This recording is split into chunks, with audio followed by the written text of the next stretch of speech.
Hola, ¿qué tal? Muy buen día. Mi nombre es Andrea Melgoza Delgado. Soy estudiante de Técnico Superior Universitario en Urgencias Médicas de la Universidad Abierta y a Distancia de México. Actualmente curso la materia de Estancias 3 con el doctor Luis Martínez Martínez, para el cual presento la evaluación del docente en línea titulada Equipo de protección personal para el manejo de pacientes sospechosos de COVID-19 en el entorno prehospitalario. Lo primero, ¿qué es el equipo de protección personal? Bueno, tenemos que el equipo de protección personal es todo aquel aparato, dispositivo o equipo que fue proyectado o fabricado para preservar el cuerpo humano en todo o en sus partes, de riesgos específicos de cada trabajo o de enfermedades profesionales. Recordemos que no son las mismas necesidades las que tiene una persona que trabaja en la construcción que una persona que trabaja en el área de la salud o cualquier otro trabajo. Entonces, para cada profesión, el equipo de protección personal será diferente. Específicamente en el equipo de protección personal del personal de materia de la salud, es una herramienta para limitar el riesgo de contagio en el personal de salud involucrado. Esto no solamente para la situación del COVID-19, sino también para otras enfermedades de las cuales podemos ponernos en riesgo en nuestro trabajo. Tenemos una imagen aquí ilustrativa de algunos de los equipos y de los procedimientos que nos pueden proteger en el trabajo actualmente con la contingencia ambiental que tenemos por el COVID-19. Muy bien, tenemos que dentro del equipo de protección personal en el entorno prehospitalario podemos incluir, pero no limitar, a diversos puntos que vamos a ir evaluando uno por uno. Por ejemplo, la higiene de manos. Sabemos que tenemos 5 momentos para el lavado de manos que lo vamos a desglosar un poquito más adelante. Después tenemos el cubrebocas quirúrgico tricapa, que también va a depender de qué tanto contacto vas a tener tú con el paciente o qué tipo de trabajo efectúas con el paciente, si usas un cubrebocas quirúrgico tricapa o un respirador N95 FFP2 o el equivalente. Obviamente todos estos dispositivos tienen que ser con regulación sanitaria.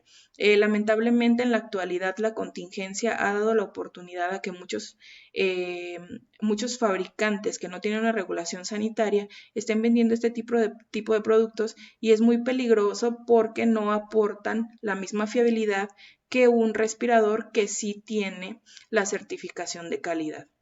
Después tenemos también la protección ocular. Esto incluye los gogles y la careta. Los gogles, recordemos que se deben adherir perfectamente a nuestra cara y que el personal de la salud no debemos de contar ni con maquillaje, ni con artículos personales como aretes o joyas, ni con barba o bigote. El gorro desechable, en algunos artículos lo marca como opcional, yo la verdad lo pondría como obligatorio, porque si estamos hablando del entorno prehospitalario, nosotros efectuamos muchas maniobras que generan aerosoles, entonces el gorro desechable para cubrir nuestro cabello también sería completamente obligatorio. Una bata de manga larga impermeable y desechable. En el caso de los técnicos superiores universitarios que se desarrollan también dentro de un hospital, es probable que tengan la necesidad de usar batas de algodón, pero eso lo vamos a ver más adelante, y vamos a ver que es necesario que se delimiten perfectamente las áreas de retiro y el procedimiento a seguir posterior a que la bata y el personal estuvo en contacto con un paciente infectado. Tenemos también la necesidad de usar los guantes desechables, sean de látex o de nitrilo. Una cosa muy importante en este punto es que también si vas a realizar una actividad en la cual necesites la esterilidad de la misma, pues obviamente los guantes cambian de ser guantes desechables de los que compramos en cajita a guantes estériles. La higiene respiratoria de tos y estornudos.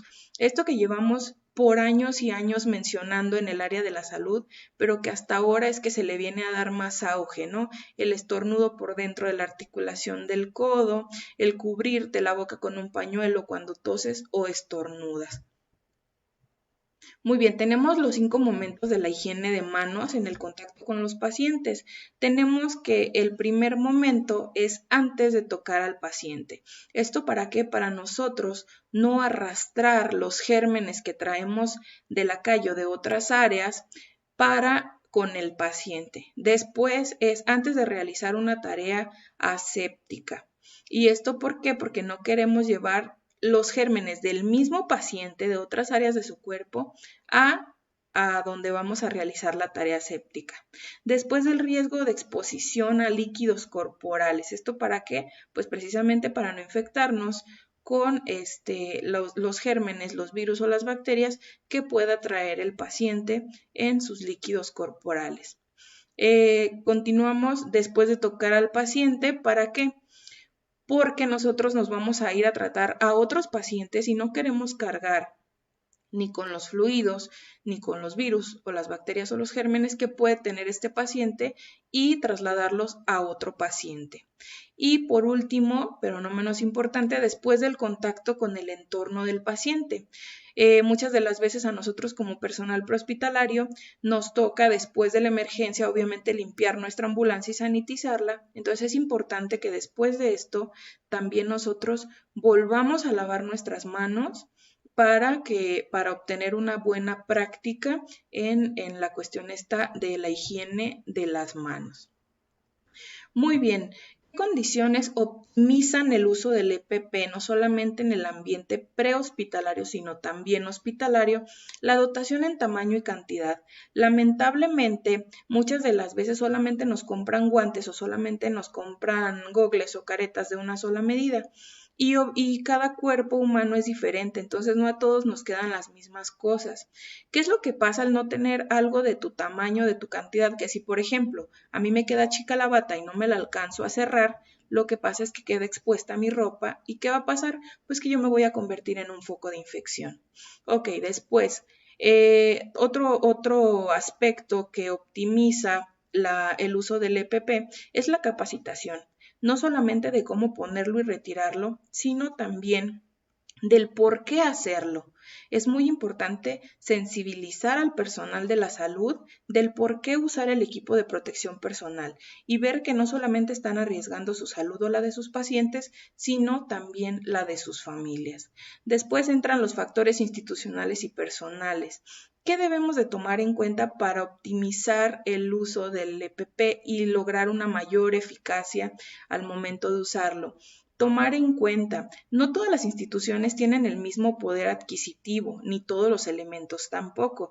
Recordemos que hay instituciones en donde no se les dota del equipo de protección personal desde antes de la contingencia, no solo ahora durante la contingencia. Entonces habría que evaluar qué tanto poder adquisitivo tiene mi institución de dotarme con el equipo suficiente para protegerme, o si no lo tiene, yo de dónde voy a obtener ese equipo para protegerme cuando yo salga a un servicio de un paciente sospechoso de COVID. Y la otra, pues, es los factores personales. Las personas o los paramédicos que tienen antecedentes patológicos previos, que sabemos que estamos en un mayor riesgo porque estamos dentro de poblaciones más vulnerables, no solamente a captar el virus, sino a que nuestra infección sea más grave. La sensibilización no solamente del personal de la salud, sino también de nuestras familias y de toda la gente que tenemos alrededor, de la importancia de la distancia social, de la importancia del lavado de manos, de la importancia del uso de cubrebocas y de caretas, de ser posible, en áreas públicas. Y por último, pues la supervisión, ¿verdad? Dentro de nuestras tareas como técnicos en urgencias médicas, pues debe de haber alguien que esté al pendiente de que también se están llevando los protocolos de limpieza y sanitización de los equipos, además de la correcta colocación, del correcto retiro en las áreas donde debe de ser y de la manera correcta de desechar estos equipos, porque al quitarnos nosotros el equipo, pues no se acaba la infección continúa, entonces se necesita alguien que supervise todos esos pasos para evitar un mayor contagio por negligencia o por omisión. Ok, ¿qué más se necesita para optimizar la eficiencia del equipo de uso del equipo de protección personal? Pues protocolos bien definidos para el material reutilizable, tener específicamente un contenedor en el cual se depositen las batas, en el cual se depositen los gogles que se están reutilizando. Esto entra más que nada en el asunto hospitalario, pero también me pareció importante recalcarlo dentro del ambiente prehospitalario. ¿Por qué? Porque como estamos mucho en hospitales, pues para respetar también las áreas de desecho de este equipo de protección personal que nos estamos retirando nosotros. La valoración del personal con sintomatología. Detectamos a veces algún compañero o algún conocido que tiene los síntomas, pero que como no lo está llevando a la cama, pues no se hace la prueba. ¿Y qué es lo que pasa? Pues que tenemos un montón de personas que se están contagiando por otros pacientes asintomáticos que no han tomado la conciencia. Después, delimitar y señalizar áreas para colocación y retiro, ¿no? Lo que mencionaba hace un momento. Áreas bien delimitadas. En las áreas se recomienda tener de manera impresa y de manera gráfica el procedimiento para colocación y para retiro del equipo de protección personal que se usa para tener contacto con los pacientes de COVID-19. ¿Esto por qué? Porque en los últimos estudios se ha demostrado que gran parte de las infecciones en el personal de la salud se dan por personal que no sabe cómo retirarse el equipo o cometen algunos errores y entonces se encuentran expuestos al virus. Delimitar y señalizar rutas de traslado y nosotros como paramédicos respetarlas dentro de los hospitales. Cada hospital, esto se rige más que nada con protocolos locales, pero cada hospital tiene una ruta específica de por dónde ingresa el paciente, quién es su primer contacto del hospital con el paciente y por qué ruta específicamente se va a dirigir al área COVID. Y es nuestra responsabilidad también como técnicos en urgencias médicas conocer estas rutas. Y por último, pues restringir las visitas, ¿verdad? No solamente del paciente que ya sabemos que está infectado, sino del paciente que creemos que puede estar infectado. Ok, ¿de qué depende el uso del EPP? ¿Qué tipo de EPP tengo que usar yo? Bueno, pues va a depender mucho del método de transmisión de la enfermedad, del tipo de interacción con el paciente o con el ambiente y de los procedimientos o áreas que generan aerosoles. Vamos a ver qué procedimientos tenemos generadores de aerosoles y qué nosotros efectuamos arriba de una ambulancia. Pues bueno, la intubación y la extubación del paciente de manera endotraqueal. Este es un procedimiento muy común a bordo de una ambulancia, obviamente más la intubación que la extubación, pero son procedimientos en los que se tiene que tener aún más precauciones de las estándar. La colocación y el retiro de mascarillas laringeas, pues por la misma situación. La ventilación manual con presión positiva, el RCP y la desfibrilación y la inserción de sondas naso u orogástricas y la succión de las mismas y por último, pero no menos importante, la nebulización. ¿Por qué mencionar la nebulización? Porque a veces llegan a nuestras delegaciones o a nuestras instalaciones personas a pedir específicamente ese servicio, el servicio de la nebulización, entonces es importante tener en cuenta que hay que tener mucho cuidado con estos procedimientos. Y por último, presento la bibliografía en la que me basé para hacer esta videoclase, que son los lineamientos técnicos de uso y manejo del equipo de protección personal ante la pandemia por COVID-19 de la Secretaría de Salud del Gobierno de México. Después también el equipo de protección personal, Dirección de Prestaciones Médicas del Instituto Mexicano de Seguro Social. Y dejo las páginas donde se encuentran disponibles y el COVID-19, cómo ponerse y quitarse el equipo de protección personal, que es un curso que da la Organización Mundial de la Salud.